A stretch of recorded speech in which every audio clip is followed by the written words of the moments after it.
Bismillahirrahmanirrahim. Assalamualaikum warahmatullahi wabarakatuh. Alhamdulillah rabbil alamin wa bihi nasta'in ala umuri dunya waddin wassalatu wassalam ala sayyidil mursalin Muhammadin al-amin wa ala alihi wa sahbihi. Rabbi shrah li sadri wa yassir li amri wahlul 'uqdatam min lisani yafqahu qawli wahdi qalbi wa saddid lisani bihaqqi sayyidina Muhammadin sallallahu alaihi wa ala alihi wa sahbihi wasallam. Allahumma salli wa sallim ala sayyidina Muhammadin miftahi babi rahmatillah adada ma fi ilmillah salatan wa salaman daimaini bidawami mulkillah wa ala alihi wa sahbihi amma ba'd. Nawaitu ta'alluma wa ta'lim wa tadhakkura wa tadhkir wa nafa' wal intifa' wal ifada wal istifada wal hatha ala tamassuki bi kitabillah ta'ala wa sunnati rasulih sallallahu alaihi wasallam wa du'a ilal huda wa dalalata ala al khair ibtigha wajhillahi ta'ala wa mardatihi wa qurbihi wa thawabihi subhanahu wa ta'ala.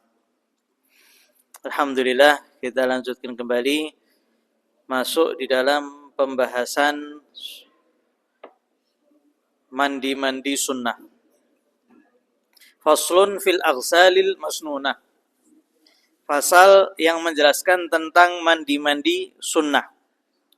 Hunaka awqat wa amakin yusannu fiyal ightisal dzakara al-musannif ba'daha. Wal ightisalul masnunah 17 ghuslan. Ya. Dan mandi sunnah itu ada yang berkaitan dengan waktu, ada juga yang berkaitan dengan tempat. Di sini Sahibul Mu'allif mengatakan bahwasanya mandi sunnah itu ada 17 mandi. Yang pertama ghuslal jum'ah. Yang pertama adalah mandi Jumat. Wa yukhtassun nadbu biman arada huduraha. Dan sunnahnya itu bagi orang yang mau hadir Jumatan. Bagi orang yang mau hadir Jumatan, maka disunnahkan untuk mandi. Tapi kalau seandainya seseorang itu dia tidak mau hadir sholat Jumat, seperti dia sakit atau dalam keadaan musafir, maka tidak disunnahkan mandi baginya. Hanya bagi orang yang apa? Yang mau hadir sholat Jumat saja. Dan waktunya masuk waktu mandi untuk hadir sholat Jumat adalah setelah fajar. Dan paling afdalnya adalah sebelum berangkat menuju masjid. Jadi yang paling afdal itu mandi dekat dengan dia itu berangkat menuju masjid. Adapun mulai waktunya adalah setelah fajar. Ya, jadi setelah fajar kalau seandainya seorang itu mau mandi sunnah Jumat itu diperbolehkan. Karena dulu ada para sahabat yang di luar Madinah. Ketika mau Jumatan itu Jumatannya berangkat ke Madinah, ya, di pinggiran Madinah. Jadi mereka itu mandinya setelah apa? Setelah fajar. Terkadang mereka langsung datang ke Madinah, ya, kemudian tidak balik, ya, hadir sholat Jumat bersama Rasulullah SAW. Ya, kalau kita semakin kita itu dekat untuk hadir Jumatan, maka disunnahkan apa? Mandi. Ya, mandinya itu dekat untuk berangkat apa? Menuju masjid. Jadi kalau seandainya seorang itu dia berangkat kerja sudah mandi, ya, mandinya untuk kerja, ya, maka dia disunnahkan mandi ketika mau berangkat sholat Jumat. Kalau awalnya paginya ketika mandi itu dia tidak sholat apa? Tidak niat mandi Jumat. Tapi kalau dia sekalian diniatkan, ya sudah, dia termasuk yang mendapatkan sunnah mandi Jumat. Nah, ini jangan ditinggalkan, ya, jangan ditinggalkan mandi Jumat. Karena diriwayatkan bahwasanya Nabi Muhammad SAW beliau bersabda, "Idza jaa ahadukum ilal jum'ati falyaghtasil." Apabila seseorang itu mau berangkat menuju Jumat, maka hendaknya dia mandi. Wal aidain. Kemudian sunnah mandi berikutnya adalah mandi hari raya. Baik hari raya Idul Adha ataupun hari raya Idul Fitri. Dan ini bagi yang hadir maupun yang tidak hadir. Bagi yang halangan ataupun yang tidak berhalangan itu disunahkan mandi. Karena mandinya itu bukan untuk yang hadir sholat id. Tapi mandinya itu dikarenakan karena waktu, yaitu hari raya. Maka setiap orang yang masuk hari raya, dia disunahkan untuk mandi Idul Adha ataupun Idul Fitri. Dan masuknya kapan? Masuk waktunya adalah binisfil lail, tengah malam. Ya, tengah malam besok misalkan Idul Fitri, maka tengah malam ini nanti dia sudah apa? Sudah masuk waktunya mandi untuk hari raya Idul Fitri ataupun Idul Adha. Walailu yabda'u bi ghurubi syams. Ya, kemudian diingatkan lagi bahwasanya malam itu dimulai daripada terbenamnya matahari dan berakhir dengan terbitnya fajar. Itu malam. Jadi kalau dikatakan nisful lail berarti setengahnya malam.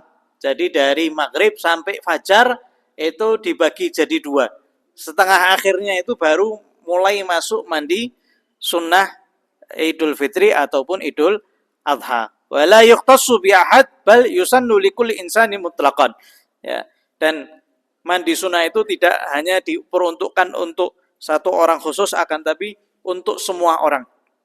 Secara mutlak disunahkan sepenuhnya. Ya.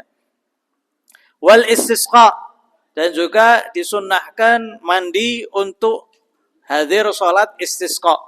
Ya, jadi kalau sekarang ini kan tidak turun hujan. Ya, sempat beberapa waktu mungkin tidak turun hujan ya. Waktu tahun kemarin tuh Masjid Agung melaksanakan sholat istisqa. Nah, ketika seseorang itu mau hadir, maka disunahkan untuk mandi. Wal khusuf wal kusuf. Dan juga ketika mau hadir sholat gerhana matahari atau gerhana bulan, itu juga disunahkan untuk mandi. Wa kullu mawdhi'in yajtami'u fihi an-nas hatta la yata'adza ba'dhum min ba'd. Dan di setiap ketika seseorang itu mau kumpul di setiap perkumpulan, maka disunahkan untuk mandi supaya tidak mengganggu orang lain. Ya, terlebih lagi di majelis-majelis taklim, majelis zikir, ya, majelis sholawat, maka disunahkan untuk apa? Untuk mandi. Maka kita itu disunahkan untuk pakai parfumnya ketika masjid, ya, pakai baju yang bersih, ya, karena itu termasuk daripada sunnah Nabi Muhammad Sallallahu Alaihi Wasallam. Makanya disunahkan juga pakai siwak, ya. Dan para malaikat itu terganggu dengan bau busuk. Mereka tidak suka. Nah, biasanya kalau majelis taklim, majelis zikir itu dihadiri para malaikat. Nah, kalau seandainya kita datang itu tidak mandi dalam keadaan bau, kita mengganggu malaikat. Nah, malaikatnya kalau tidak hadir, kita tidak ngerasakan yang namanya tumaknina, sakinah, kita tidak ngerasakan. Makanya di sebagian majelis itu bakar kayu gahru. Ya, kayu gahri untuk apa? Untuk menghormati daripada para malaikat yang hadir. Karena di hadis sahih bahwasanya para malaikat itu ikut hadir. Ya, mereka duduk bersama para muslimin. Ya, sehingga ketika kita meyakini bahwasanya para malaikat hadir, kita datang ke majelis itu dalam keadaan yang berbeda. Bukan dalam keadaan saya datang majelis ya, yang penting saya duduk aja. Enggak, di sini ada para malaikat. Ya. Bahkan ketika selesai daripada majelis, para malaikat itu mengatakan kepada para hadirin, bangunlah, kalian sudah diampuni oleh Allah Subhanahu Wa Taala. Keburukan-keburukan kalian sudah diganti oleh Allah Subhanahu Wa Taala sebagai sebuah kebaikan. Sehingga ketika datang majelis, tujuannya bersihkan diri, bersihkan daripada dosa, merubah daripada keburukan kita. Makanya disunahkan untuk kita itu memakai wangi-wangian. Ya, disunahkan pakai wangi-wangian. Wa ghuslu man ghasalal mayyit. Makanya ketika hari Jumat pun juga disunahkan masjid itu dibukhuri. Karena di Ka'bah sampai sekarang itu dibakar kayu gahru. Ya, kayu gahru ini termasuk yang apa? wangi-wangian dari zaman dulu. Kalau di zaman dulu Ka'bah itu setiap hari dibukuri, tapi kalau hari Jumat double. Ya, sampai sekarang itu kalau Hajar Aswad itu dikasih minyak wangi terus. Ya. Nanti tiba-tiba dikasih minyak wangi, terus dikasih minyak wangi terus. Wa ghuslu man ghasalal mayyit, dan juga disunnahkan mandi bagi siapapun yang memandikan jenazah. Jadi kalau seandainya seseorang itu memandikan jenazah, maka disunnahkan untuk mandi. Ya. Karena ada hadis daripada riwayat Tirmidzi dan Ahmad bahwasanya Nabi Muhammad SAW itu bersabda, "Man ghassala mayyitan falyaghtasil wa man hamalahu falyatawadda." Barang siapa yang memandikan jenazah, maka hendaknya dia mandi. Tadi habis mandikan jenazah, kemudian dia itu mandi. Wa man hamalahu falyatawadda. Dan barang siapa yang mengangkat daripada jenazah, maka hendaknya dia berwudu. Ya. Dan ketika memandikan mayit itu jangan banyak berbicara. Diam sambil apa? Sambil merenungi, dan setiap orang yang memandikan jenazah tidak boleh membuka aib yang ada pada jenazah tersebut. Jangan sampai habis mandikan jenazah malah cerita-cerita. Wah ini jenazahnya angel tenan nih, bau busuk ini, wah ini kakinya kaku ini. Nah ini termasuk yang tidak diperbolehkan. Kita harus menjaga. Karena apa? Karena jenazah itu kehormatannya sama seperti kehormatannya orang hidup. Maka diperlakukan layaknya orang yang hidup. Dijaga auratnya, dijaga aibnya, dimandikan dengan air yang hangat ketika musim dingin, atau ketika musim panas dimandikan dengan air yang panas, dan lain sebagainya daripada sunnah-sunnah memandikan jenazah. Ketika seseorang itu memandikan jenazah, maka dia disunnahkan apa? Untuk mandi. Karena ada yang mengatakan bahwasanya biasanya setelah memandikan jenazah, orang itu apa? Lemas. Maka disunnahkan untuk mandi. Kalau yang membawa saja disunnahkan untuk berwudu. Kemudian wal kafir idza aslam. Kemudian ketika orang kafir kemudian dia masuk Islam, maka dia disunnahkan untuk mandi. Karena Qais bin Asim itu pernah dia itu masuk Islam, maka Nabi Muhammad SAW memerintahkannya untuk mandi dengan air dan dengan sidir. Ya, jadi dulu itu sabunnya pakai sidir. Sekarang kan kalau misalnya mandikan jenazah pakai sidir. Tahu sidir ya? Jadi daun yang hijau itu. Ya, itu Bukan daun kelor. Bidara ya. Daun sidir. Jadi dimandikan pakai air, pakai sidir. Nah ini Nabi Muhammad SAW memerintahkan Qais bin Asim yang baru masuk Islam untuk mandi.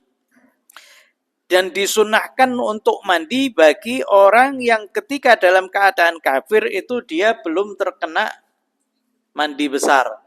Tapi kalau seandainya seseorang itu dalam keadaan kafirnya dia sudah mandi atau wajib mandi besar, maka dia diwajibkan untuk mandi.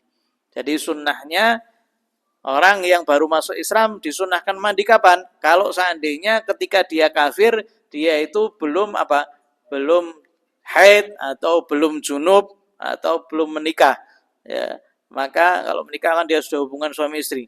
Maka kalau belum itu semua disunnahkan untuk mandi. Tapi kalau seandainya sudah ada perkara yang mewajibkan dia mandi besar, maka ketika dia itu masuk Islam, dia wajib untuk mandi besar setelah dia masuk Islam.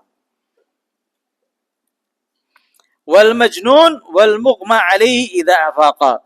Dan disunahkan mandi bagi orang yang gila dan pingsan setelah mereka sadar. Ya, setelah keduanya sadar, maka disunahkan untuk mandi.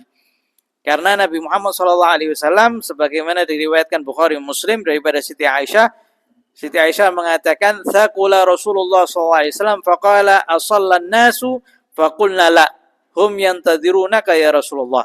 Ya, diriwayatkan Rasulullah SAW ketika itu sakit sampai beliau itu pingsan.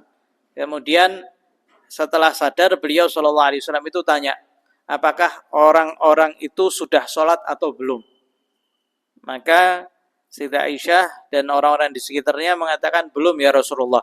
Mereka semuanya menunggu engkau. Maka Rasulullah SAW itu meminta untuk disiapkan air. Untuk beliau SAW itu mandi. Maka disiapkan air untuk Rasulullah SAW. Faghtasal. Setelah itu Nabi Muhammad SAW mandi. Kemudian beliau bersiap untuk ngimami. Akan tapi ketika mau jalan lagi, Rasulullah SAW itu pingsan lagi. Dari sini disunnahkan bagi orang yang pingsan untuk mandi. Apalagi yang gila ya. Maka juga setelah sadar disunnahkan untuk mandi. Wal ghuslu indal ihram. Kemudian sunnah berikutnya adalah mandi ketika mau ihram. Wa hadzal ghuslu la farqa fihi bainal haid wat tahir wa akil wa majnun wal aslu fihi ma rawahu at-Tirmidzi anna Zaid bin Thabit radhiyallahu anhu qala ra'aitu an-nabiy sallallahu alaihi wasallam tajarrada li ihlali waqtasal. Ya. Kemudian mandi untuk ihram ini disunnahkan ya, dan tidak dipisahkan antara haid dengan orang yang suci. Semuanya disunnahkan untuk mandi. Baik yang berakal atau yang gila itu semuanya disunahkan untuk mandi. Karena Nabi Muhammad SAW sebagaimana diriwayatkan oleh Sayyidina Zaid bin Thabit, beliau mengatakan bahwasanya kami melihat Rasulullah SAW itu beliau ketika mau ihram, beliau melepas daripada bajunya, kemudian beliau mau mandi. Ya, beliau mandi, kemudian beliau ihram. Dari sini disunahkan ketika seseorang itu mau ihram, maka disunahkan untuk mandi. Nah, sebelum pakai pakaian ihram itu kita bersih-bersih, tidak ada masalah itu. Kita bersih-bersih semuanya, pakai wangi-wangian, tidak ada masalah. Sebelum Sebelum ihram. Tapi pakai minyak wanginya itu jangan di baju, jangan di kain itu. Karena kalau misalkan dipakai di kain, kainnya wangi, ya kita pakai habis mandi, kemudian kita pakai kain ihram, kainnya itu wangi. Ya. Setelah ihram dia sudah muhrim. Ya. Kalau kemudian kainnya itu dilepas, kemudian dipakai lagi, maka dia memakai wangi-wangian. Nah, makanya disunahkan di badan. Jadi badannya itu bersih, dia pakai kainnya itu nanti kain yang bersih saja tanpa ada baunya. Walidukhuli Makkah, walil wuquf bi Arafah, walil mabit di Muzdalifah, wa ramyil jimar ats-tsalaats, walit tawaf. Ya, kemudian disunahkan ketika orang itu mau masuk Mekah, disunahkan mandi. Dan juga untuk wukuf di Arafah, juga disunahkan mandi. Dan untuk mabit di Muzdalifah, untuk menginap di Muzdalifah, juga disunahkan untuk mandi. Dan untuk melempar jumrah yang 3, juga disunahkan untuk mandi. Dan juga untuk tawaf, maka disunahkan untuk mandi. Ya, akan tetapi kalau zaman sekarang kan itu sulit ya. Kalau mandi terus, makanya di sini dikatakan wal mu'tamad annahu la yusannu lit tawaf wala lil mabit bi Muzdalifah illa in lam yakun qad ightasala lil wuquf bi Arafah. Ya. Dan mu'tamad, pendapat yang mu'tamad bahwasanya mandi untuk tawaf tidak disunahkan. Begitu juga untuk mabit bi Muzdalifah. Ya, mabit bi Muzdalifah sama wukuf di Arafah itu kan berdekatan itu. Ya. Kalau seandainya dia sudah mandi di Arafah, maka tidak perlu lagi mandi di Muzdalifah. Tapi kalau seandainya dia ketika di Arafah itu dia tidak melaksanakan mandi sunnah, waktu di Muzdalifah dia disunahkan untuk mandi ya. Tapi sekarang cuma lewat aja, tidak ada kamar mandinya. Kecuali di mana di Arafah itu mungkin ya. Lakin yusannu an yaqtasila lil wuquf indal masy'aril haram bi Muzdalifah ghadata yauman nahr. Ya. Kemudian di sini dikatakan lau kana ali ghuslun faqtasala wa nawa ma'a ghusli al-wajib ghuslan masnunan sahha ghuslu wa waqa'a 'anil itsnain. Kalau seandainya seseorang itu dia wajib mandi atau junub. Dan dia juga mau melaksanakan mandi sunnah. Seperti orang yang mau hadir Jumatan dan dia itu junub. Maka kemudian ketika dia mandi, dia itu niat dua. Niat mandi junub dan juga niat mandi untuk hadir Jumatan. Ya. Dengan dua niat ini, maka sah mandinya dan dia mendapatkan kedua apa yang diniatkan. Dia mendapatkan mandi wajib dan dia juga mendapatkan mandi sunnah. Karena mandi wajib sama mandi sunnah itu tidak ada bedanya kecuali cuma apa? Niat saja. Ya, mandi wajib itu kan niat sama meratakan air ke seluruh tubuh. Begitu juga mandi sunnah. Mandi sunnah itu juga apa? Kebiur semuanya. Ya, semua mandi. Ustaz, saya mau mandi untuk hadir Jumatan tapi kepala saya tidak basahi. Nah, ini tidak dapat apa? Tidak dapat sunnahnya. Karena mandi sunnah itu ya mengguyur seluruh tubuh dengan air. Baru dikatakan mandi sunnah. Kalau dia niat dua-duanya, maka dia mendapatkan pahala wajib dan juga pahala sunnah.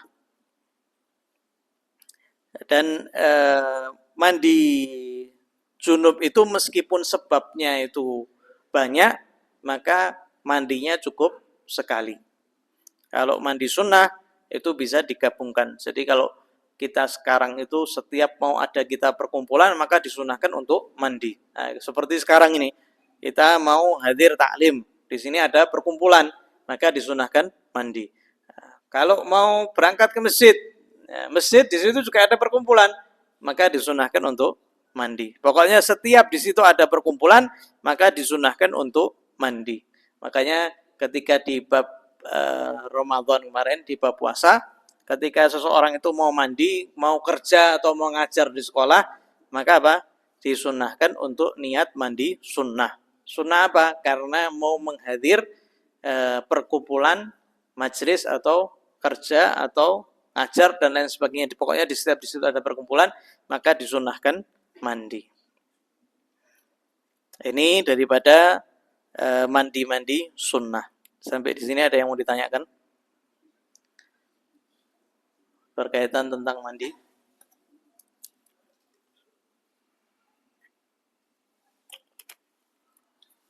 Oke, monggo.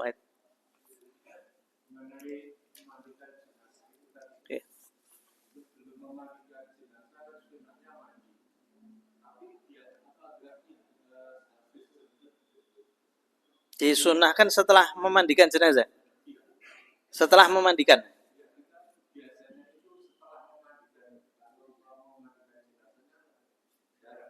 Enggak, ini sunahnya setelah memandikan. Tidak, ini memang enggak ya, ini memang maksudnya yang di sini, yang di kitab ini yang dimaksudnya setelah memandikan jenazah. Jadi habis mandikan jenazah baru dia mandi sunnah.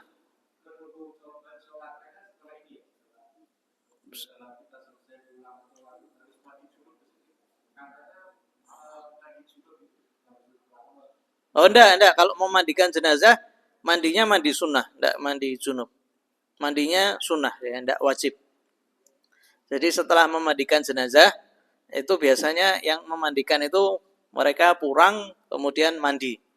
Bersih-bersih habis itu mereka ngikut sholati habis itu nguburkan jenazahnya.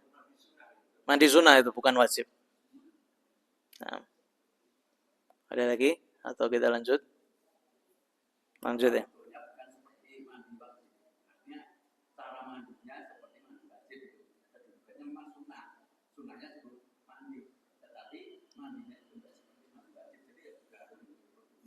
Ya, mandi sunnah sama mandi wajib sama. Yang beda cuma niatnya saja. Jadi yang antara mandi wajib sama mandi sunnah itu sama semuanya kecuali di niatnya saja. Sama. Jadi harus mengenakan ke seluruh air, ke seluruh tubuh dan lain sebagainya. Hanya saja itu apa? Sunnah. Itu hanya sunnah. Faslun fi masih alal khufain. Ya, kemudian di sini menjelaskan tentang mengusap khufain. Ya, khufain atau sepatu yang terbuat dari kulit. Sepatu yang terbuat daripada kulit atau bisa dikatakan seperti kaos kaki ya. Dia bentuknya itu kalau kita mengatakan sepatu, kita kebayang sepatu yang sekarang ya. Tapi kalau kita mengatakan kaos kaki tapi yang terbuat daripada kulit ya, dan itu sampai menutupi mata kaki, itu namanya khufain. Ya. Itu di sini dikatakan mas alal khufain. Diperbolehkan untuk mengusap di atas khufain. Badalan an ghuslir rijlaini fil wudu. Menggantikan membasuh kaki di dalam wudu. Ya. Tapi ada syarat-syaratnya yang perlu untuk dikerjakan terlebih dahulu. Ya. Wahwa rukhsah, dan ini adalah rukhsah di dalam Islam. Ya. Dan disunahkan untuk ngerjakan ini kapan? Ketika dia berpaling daripada sunnah. Saya tidak mau pakai mengusap khufain. Ya, kayak kurang srek saya. Enggak, kalau kayak gitu malah disunahkan dia ngerjakan itu. Ya. Atau ragu, boleh apa enggak ya? Boleh apa enggak? Ya, malah disunahkan untuk dikerjakan. Tapi ghuslu lebih afdal, ya, membasuh itu lebih afdal. Al-masu 'alal khuffaini jaizun bi thalathati syara'id. Mengusap di atas khuffain itu perkara yang dibolehkan di dalam syariat dengan 3 syarat. Yang pertama, an yabtadi'a lubsahuma ba'da kamalit thaharah. Ya. Yang pertama, dia harus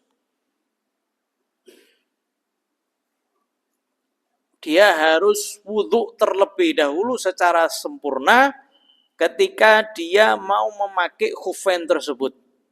Nah, jadi ketika dia mau mengusap daripada khufain, dia harus memakainya dalam keadaan suci terlebih dahulu. Ya, jadi tidak boleh orang tidak punya wudhu pakai sepatu. Habis itu mau wudhu, ngusap. Tidak diperbolehkan. Ya, syarat yang pertama, dia harus punya wudhu dulu.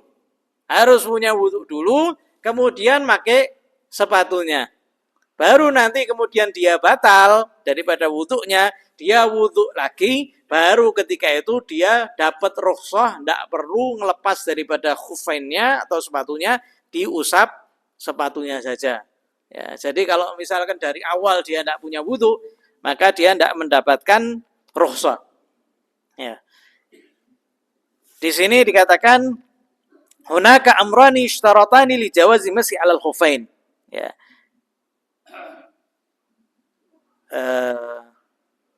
Ada 2 syarat ya untuk diperbolehkannya masuk 'alal khufain. Ya, ini di syarahnya. Yang pertama, memakainya dalam keadaan sudah punya wudu.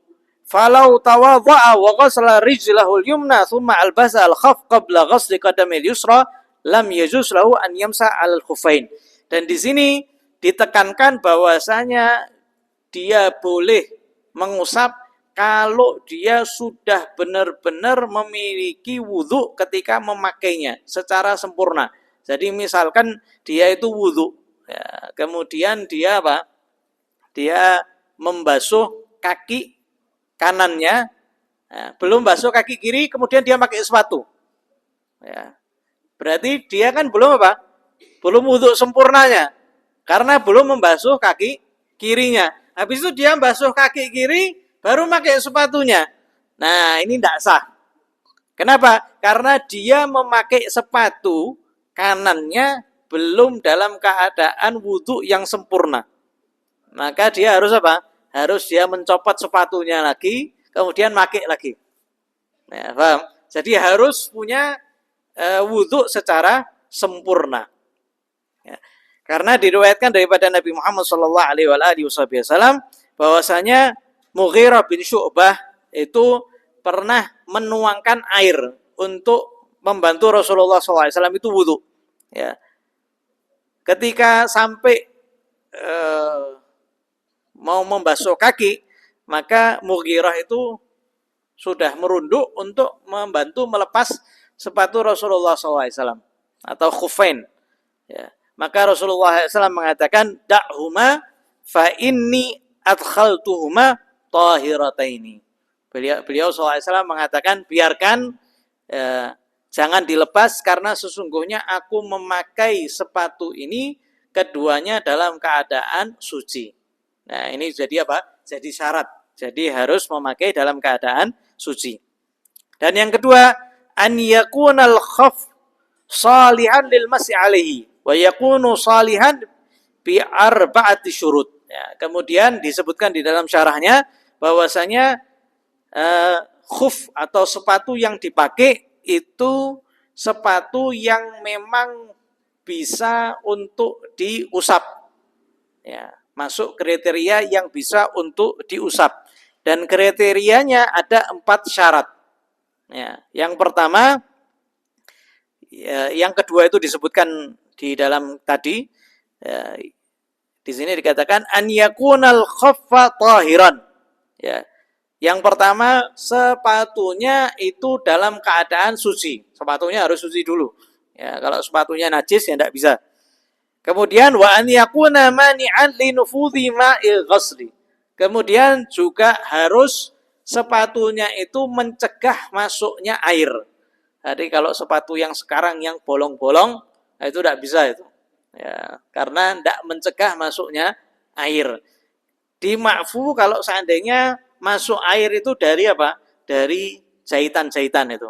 Ya, kan mau tidak mau itu kan harus ada jahitan. Nah, kadang air itu bisa masuk daripada sela-sela jahitan. Nah, ini termasuk yang di ma'fu. Ya. Kemudian an yakuna satiraini li mahalli ghaslil fardhi minal qadamain. Kemudian syarat berikutnya adalah sepatunya harus menutupi tempat yang wajib ketika membasuh kaki. Kita membasuh kaki, yang wajib dibasuh mana?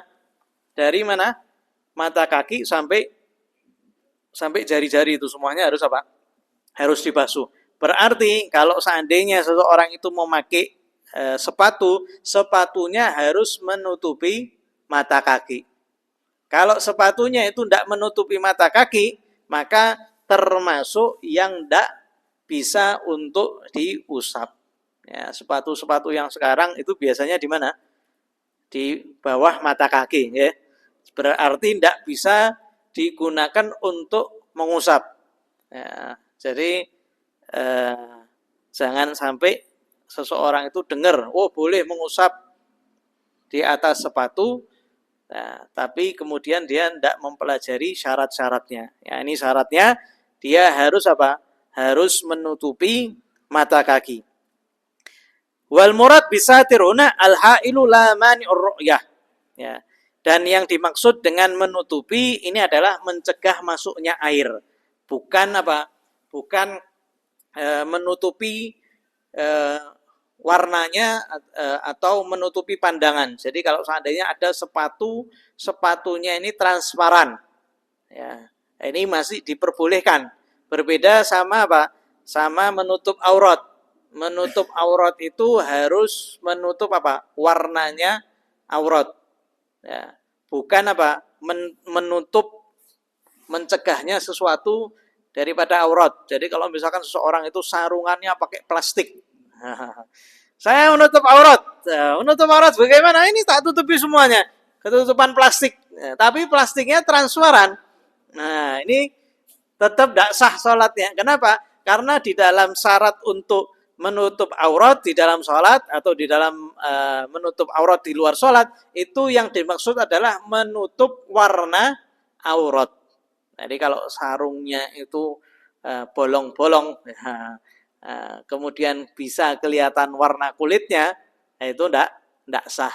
Tapi kalau masih terawang, tapi tidak terlihat daripada warnanya, jadi tidak bisa dibedakan warna, oh ini warna kulit, oh ini warna kain. Kalau sampai bisa dibedakan, berarti apa?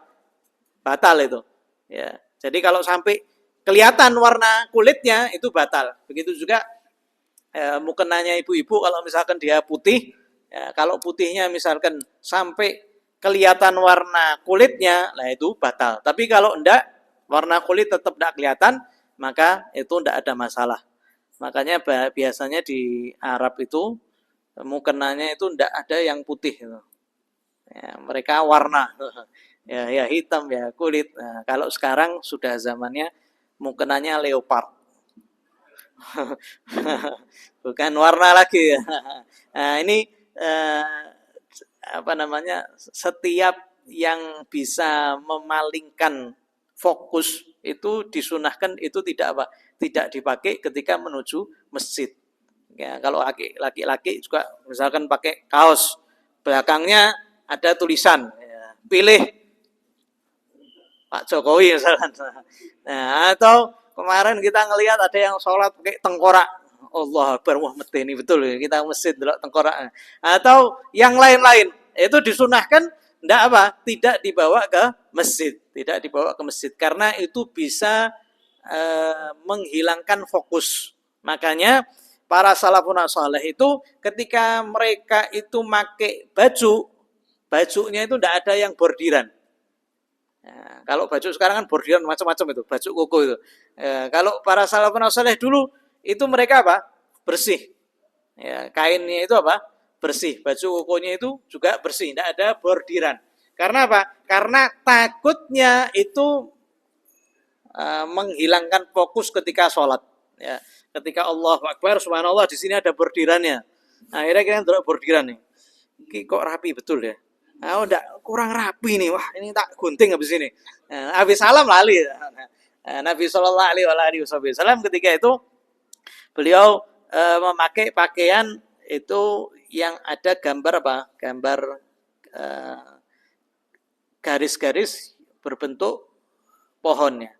Ya, kemudian Nabi setelah selesai sholat, beliau SAW itu mengatakan, saya tidak mau pakai ini karena bisa menyibukkan aku ketika sholat. Makanya dari situ disunahkan untuk polos semuanya. Bahkan ini karpetnya, karpetnya itu disunahkan apa? Yang polos, ya, silakan yang polos. Karena kalau kita misalkan lagi sholat gini, delok titik-titik itu kadang gambarkan kotak, kadang mikirkan kotak, yulhi itu. Ya, makanya disunahkan apa? Polosan. Ya. Kadang kita itu kalau kita perhatikan daripada masjid-masjidnya para salafun saleh, kadang setelah kita pelajari, oh ternyata mereka itu bukan tidak mau seni, bukan tidak mau bagus, tapi mereka itu semuanya ada apa? Ada alasannya. Mihrab itu kenapa kok bersih kosong? Ya itu juga. Ya, kadang kan wah ini mihrab ini dikasih gambar atau dikasih kaligrafi, kalau dikasih apa ben bagus gitu ya. Padahal ketika kita sholat Allahu Akbar disunahkan di sini tidak ada apa? Tidak ada yang mengganggu. Ya, makanya mereka itu kalau ini hiasan cuma di atas saja, ya di atas. Nah, begitu juga apa namanya tempat-tempat Al-Quran. Tempat-tempat Al-Quran itu biasanya kalau masjid-masjid dulu itu di atas tiang. Ya, kita dulu penasaran kenapa kok ditaruh di atas itu. Ya, karena mereka memahami bahwasanya masjid itu diwakafkan untuk sholat. Sehingga ketika diletakkan tempat atau meja, dia tidak digunakan untuk sebagaimana dia diwakafkan. Semestinya itu dia digunakan untuk sholat, akhirnya tidak bisa digunakan untuk sholat karena ditaruhi apa? Meja atau ditaruhi daripada etalase. Nah itu kemarin daripada para ulama di Mesir itu ngingetkan. Ya, kita baru tahu, oh ternyata memang masjid-masjid dulu mereka itu tidak melakukan sesuatu kecuali karena ada alasannya. Jadi makanya Quran itu di atas. Nah, kalau hiasan itu di atas. Mihrabnya itu apa? Polos. Karpetnya polos. Nah, kalau sekarang tergantung apa? Tergantung produsennya. Kadang ada yang merah, ada yang hijau, ada yang ini. Ya. Tapi yang ada. Ya. Sehingga dari syaratnya itu harus apa? Harus yang menutupi daripada mata kaki. Ya. Wasatru yakunu min asfalil qadam. Ya.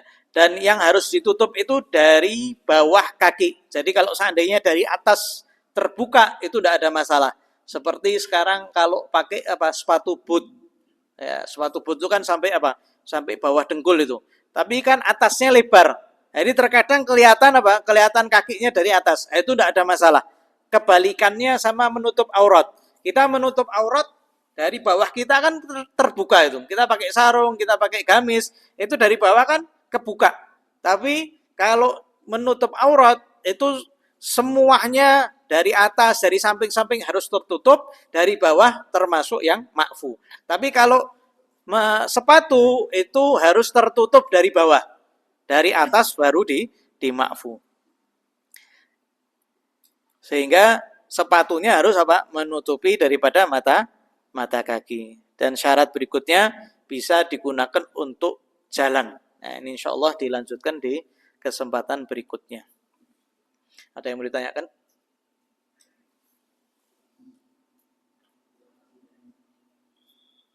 Cukup?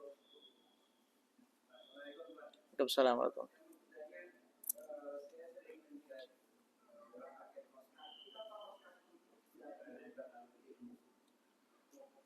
Jawraben itu ada khilaf antara para ulama, tapi di madhab Syafi'i itu yang boleh hanya khuffain saja. Kaos kaki tidak bisa. Karena nanti termasuk syaratnya itu bisa digunakan untuk berjalan selama 1 hari 1 malam. Kalau bagi musafir itu 3 hari 3 malam. Artinya sepatunya itu khuffain itu kuat untuk digunakan untuk berjalan selama itu. Nah, kalau jawraben itu dhaif. Kalau di mazhab Syafi'i tidak bisa digunakan. Jawraben itu kaos kaki ya.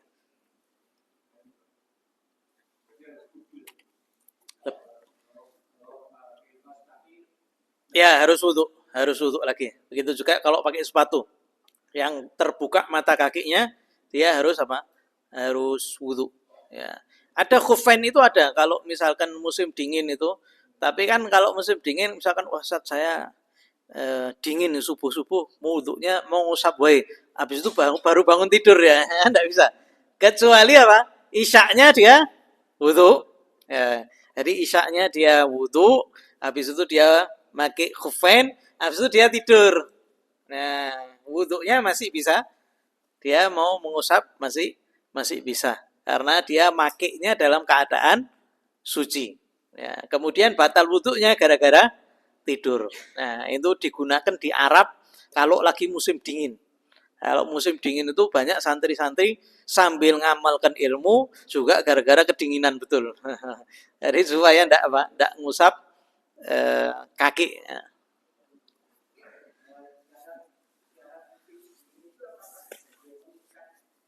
Ndak, itu bisa digunakan untuk orang mukim, bisa digunakan untuk orang musafir.